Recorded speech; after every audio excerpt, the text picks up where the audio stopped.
Good morning, everyone. I would say happy Thursday, but instead I'm going to say happy fall. Or autumn, I guess, depending on where you're from. To me, fall means delicious soups and warm comfort food.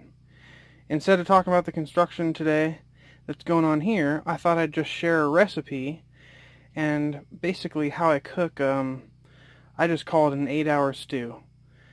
So I have a slow cooker that we use, which is also happens to double as a rice cooker and everything, but it's basically just a crock pot. And so here are the ingredients you'll need. 3 big onions,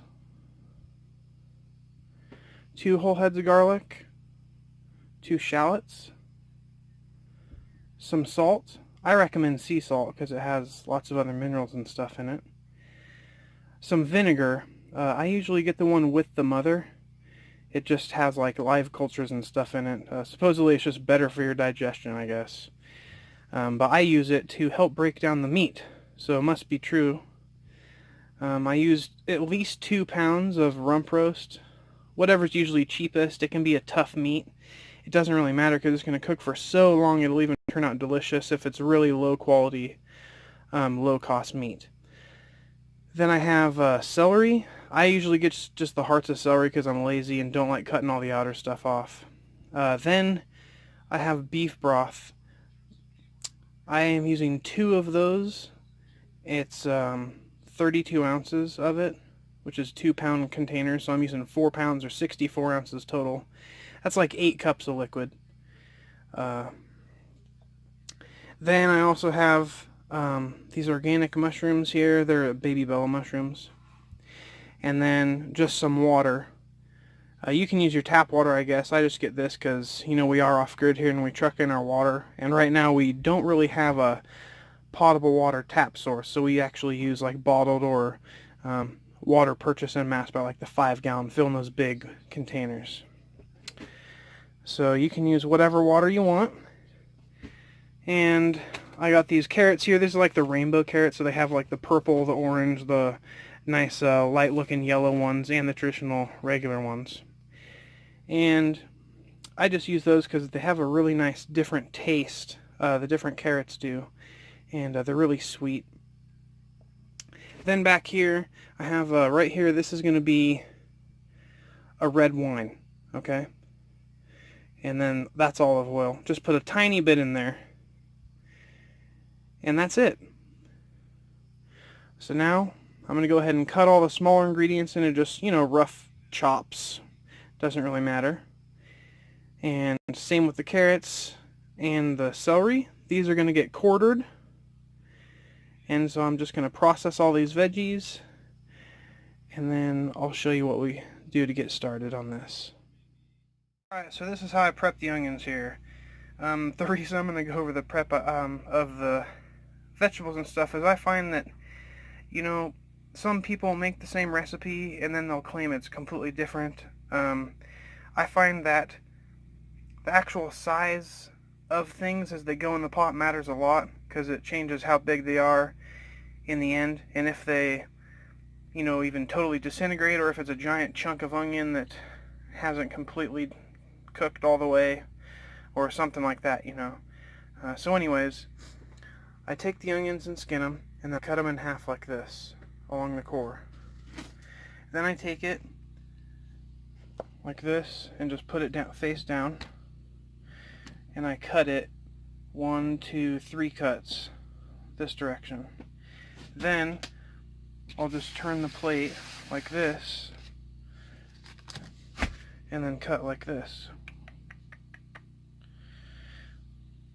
To be honest with you, as I sit here and process these onions, they'll probably go from, this shape to something more square like this. All that matters is that you get it roughly chopped. You don't have to be very precise. You just are trying to avoid having things like this in there, okay? So this isn't that important.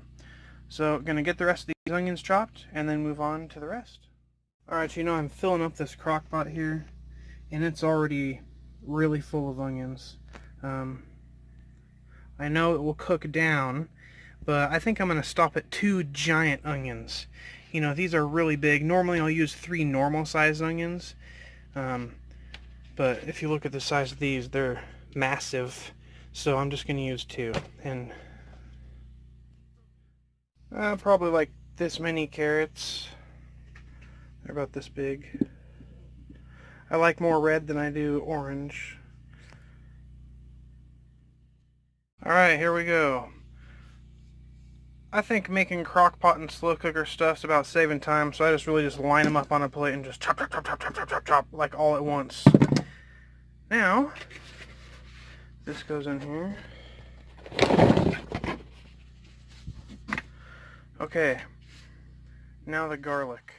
Alright, so we got some shucked garlic here, and now I'm just going to crush these, take the skins off of them, and then put them in the pot.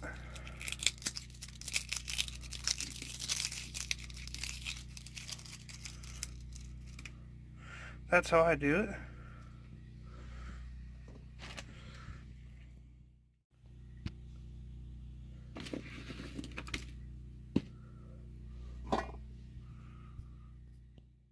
Now I'm going to cut this tiny thing up, because why not, right? Now it's the celery's turn. I am running out of room here in the crock pot, so what I'm going to do is I'm going to go ahead and turn it on low. Or, excuse me, I'm going to turn it on high, and then put a little bit of oil and salt in there, and let it cook and kind of saute without the butter. And just get that to reducing down a bit. And browning. Take these out of the celery because it's very bitter, and nobody wants bitter stew, so just toss these aside in your compost. Same goes with these bottoms here where it has all the white flesh. These need to go. They're also very bitter compared to the rest of the celery. We want to be left with something that's mostly green and the same color. So this is about the size that I cut the celery here. If it's any thinner than that, I find that it just kind of disintegrates. So I've measured out a plate of mushrooms, and then it's going to be just decap them, take the stalks off. You can use these in the stew if you want to also. It actually is really meaty flavor and can help you save on meat costs, but I'm just going to go ahead and put these towards the compost. Normally I quarter the baby bellows, but because these are towards the larger side, you know, I just go ahead and cut them in half and then just do 2 cuts instead of 1. So I got 6 pieces, and then that's how I'm cutting the mushroom. So 1 cap should look about fill your hand there, or not, depending on the size. Okay, so with the addition of the mushrooms, the crock pot's basically full, so now I really gotta get this reducing going. So I have here some salt. Just basically fill the bottom of your palm and just sprinkle around on everything there. It will concentrate on the mushrooms at first, but after we add liquid in a second, it'll be dispersed. So now we're going to add just a little bit of beef broth to it to help it get some liquid to boil the veggies a little bit so they start shrinking. Just kind of just gently across the top where you see the salt building up, so it helps run down. Just a little bit there. That's good. Probably about 1/3 of this container here, so just maybe a cup. Alright, now I'm going to put this on high for a little bit and hopefully come back and there will be room for the meat cut. If not, I'm going to have to cut into pieces and kind of just put it on the top, and then we can just build it that way. And then later when it has shrunken, I can stir it twice maybe over the 8 hours and it'll be good to go. Also just drizzle a little bit of olive oil over it here. Oh, that was a lot of it. Alright, so it's dropped a little bit there. The overstuffing problem that I'm having right now has only occurred in this smaller slow cooker that I just got. So if you have one of the traditional oval ones, it's like a big 8-quart, you probably won't have this issue. If you do, it's not a big deal. Just basically heat it up for a little bit, have those vegetables shrink. So now I'm going to put in the meat here. Again, I just tried to get something cheap. I got like a rump roast, which isn't too cheap, but it's not also expensive. It's kind of in the middle. And then I'm going to cut that in half this direction, and then flop it on the top there, and then add the rest of our liquids, and walk away. This is a fat piece of meat. Again, I'm just cutting it in the center, not all the way through, just maybe to about here or so, so I can flop it all the way over and maybe have the same thickness across the top. So it's been butterflied, and now I'm just going to take this huge thing and just put it right there. Okay, got some seasoning there left over. Alright, so now that that's good, can go ahead and add the rest of the beef broth and the wine and the vinegar. Alright, so I am actually going to lightly salt the beef here, because although we put salt in already, I know it seems like a lot, but it actually isn't for how much stuff we have in here. So just lightly salt the top of it until it just kind of evenly has a good speckling of it, where you think like, wow, that's salty. But after it cooks away, it won't be. Okay, so now I'm going to take the beef broth, I guess this one's bone broth, and just pour it down the side here. Try not to make too much of a mess.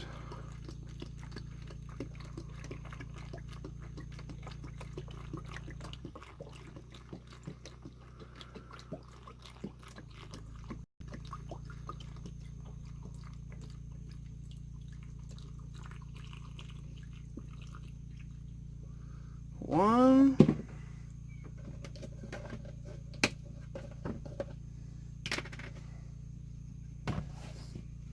Two.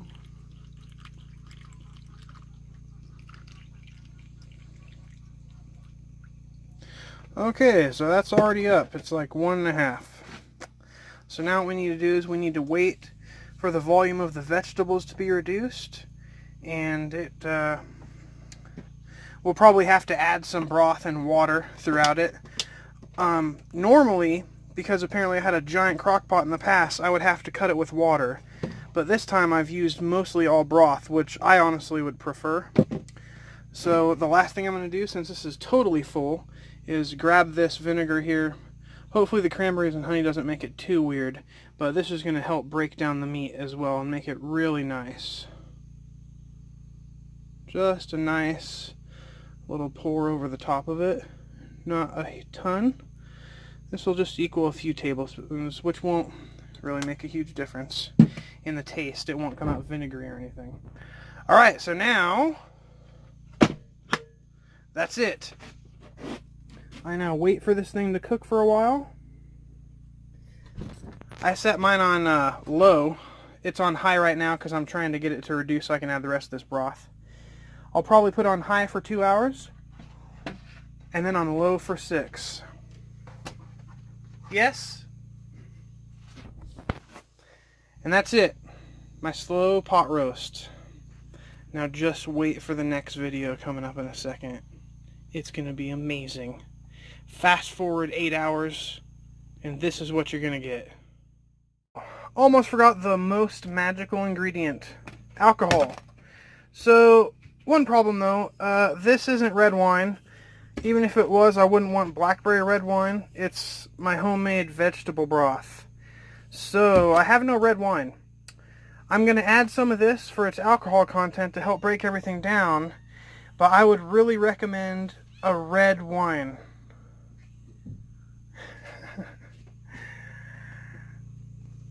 Hi! This cat knows he's on camera. He's not happy about it.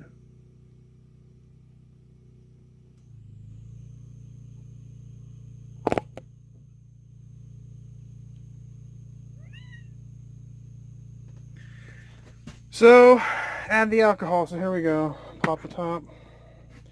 Yikes, not that much room left. Just enough. So it's been about 5 hours and Mort's asleep, so I'm going to steal some of this and add the potatoes. Mmm. It looks delicious. And the cat's gonna like it. Ah.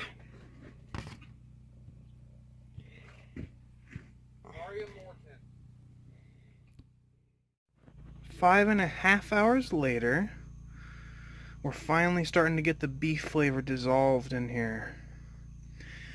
I made a mistake when I filled it all the way to the top, because the steam vent here, as you can see, it's full of liquid,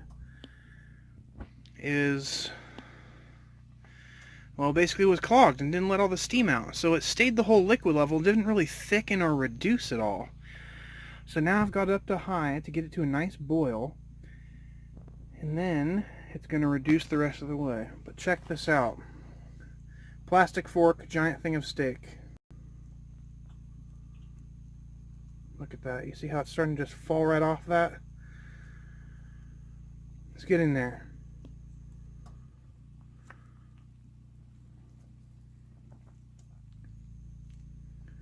Yeah, eventually, within a couple more hours, the whole thing will just fall apart like this. Yummy!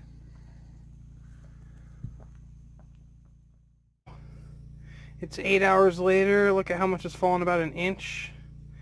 I forgot to tell you all that I put potatoes in it and remembered just in time. So here's the meat. Look at all these. This is all the flavor. So that's it. That's the recipe. Give it a try. You will not be sorry. It's amazing. Full of flavor and really good for you. Have a good evening. Enjoy your dinner, whatever you may be having.